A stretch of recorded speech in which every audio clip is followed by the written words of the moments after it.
One. Good morning, Writing 393. This is Professor Anderson with an introduction to week 2, a day late. I apologize.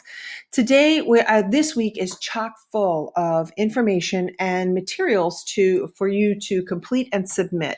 This is actually the first writing assignment. The rough draft will be due. And I just want to draw your attention quickly to the syllabus. So inside of the syllabus, you'll see this section, class assignment and schedule. Please note, please mark this on your calendar. Each one of the 4 writing assignments requires a first rough draft. The first draft of the instructional manual is due this Sunday, October the 13th. Once you submit that first draft, and you can submit it prior to the 13th, no worries at all, I will offer feedback via a screencast. It'll be attached in your assignment file and uploaded that way. So you will be able to open the assignment file. It will be a detailed set of instructions for feedback with respect to just your writing, your instructional manual.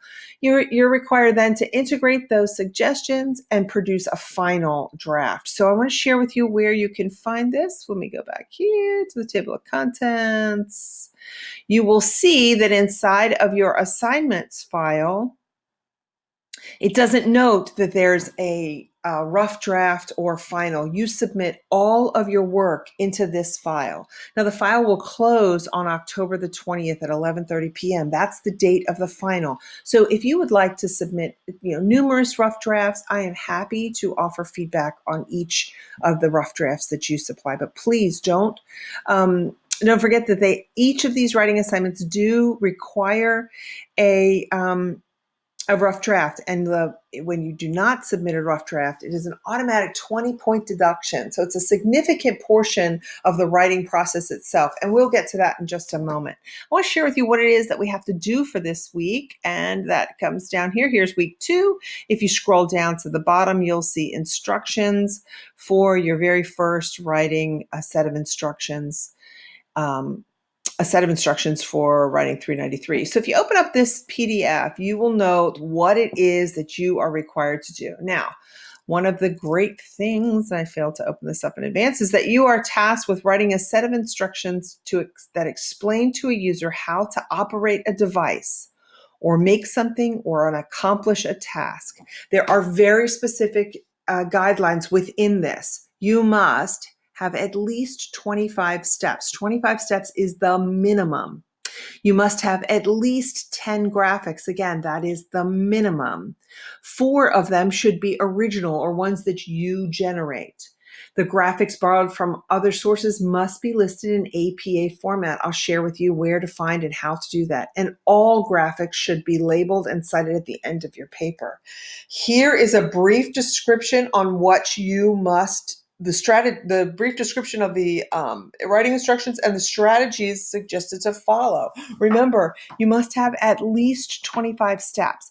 My recommendation is that you select something that you are very familiar with so that you would be able to identify and specify brand, label, type, year, generation, iteration. For example, here it says if you're writing about a specific piece of equipment, you must label and identify the specific brand and type and it gives the example of changing oil in a car. If that were your technical instructions or your set of instructions, then you would need to specify the year, the make, and the model of the vehicle. So make certain that it is something that you are very familiar with of how to do. Additionally, it's ideal to have each step include a picture or a graphic. Now, the pictures can be of the specific year, make, and model. Say, for example, you're changing oil in a car, the year, make, and model of the vehicle, a photograph of each of those as you go through those steps of that specific model of vehicle, or it can be a graphic that you generate to show specific steps or within that procedure. Make certain that you have your these various sections inside of your set of instructions also. You must include a title page, an overview or a summary. Remember, the purpose and function of this set of instructions is for the writer to translate information to a very specific and identified audience on a specific task, to familiarize that audience with the task, and then to walk that audience through the manipulation of that task in a host of ways. So that makes certain that you open up this set of instructions, read through it several times, because it gives quite a lot of information on how to work through your writing your set of instructions. So in week 2, I want to share with you some very specific and helpful resources to peruse through. This video of defining technical writing offers a very comprehensive overview of what is technical writing and why we have it. You will notice in this video that it uses a resource. It uses actually the textbook that's associated with the course, but the resource itself is it's a little dated, and so Dr. Kavanaugh walks you through the very important highlights of that. This set of instructions from Wikibooks gives you a great outline of what you need to keep in mind with respect to writing technical writing. Keep it concise and keep it clear, and know your audience. You will see this over and over again. Make certain that as you are selecting your the job or the function that you want to perform in that set of instructions, that you know who the identified audience will be. That is over time and time again in each of these resources to peruse. The knowing your instructions is key, first and foremost. You'll notice here, know your audience. Provide an introduction. I think most of us identified with that very first set of instructions, that poorly written instructions, that the audience wasn't identified and there was no introduction. And so you want to make certain that you give an introduction, give someone an understanding of where they should go within this set of instructions. Make certain that each step is a command. You want to make certain that there's a command. There's 4 types of sentences.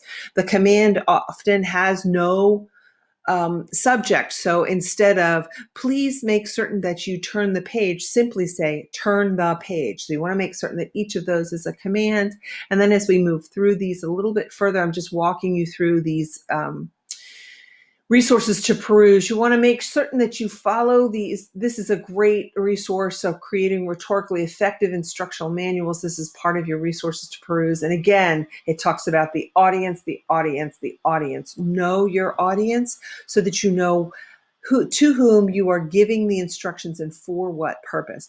So it sounds like a lot, but I think giving the best example was looking at last week's discussion topic of poor instructions. It's often the best way to understand what instructions are when you look at it, or what a topic or an exercise is. When you look at a poor example of that, wow, I know I'm not going to do that. So that is your task for this week. Please feel free to upload into the assignment file as soon as you complete your first set, your rough draft.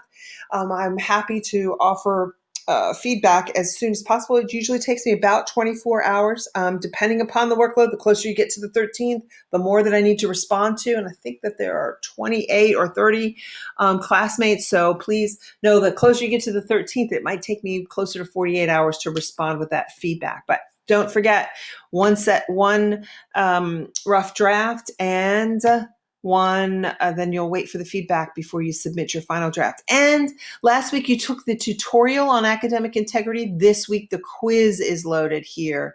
Make certain that you take the quiz. The tutorial does not count as the quiz. And I hope you have a great week. I look forward to working and interacting with you in the discussions.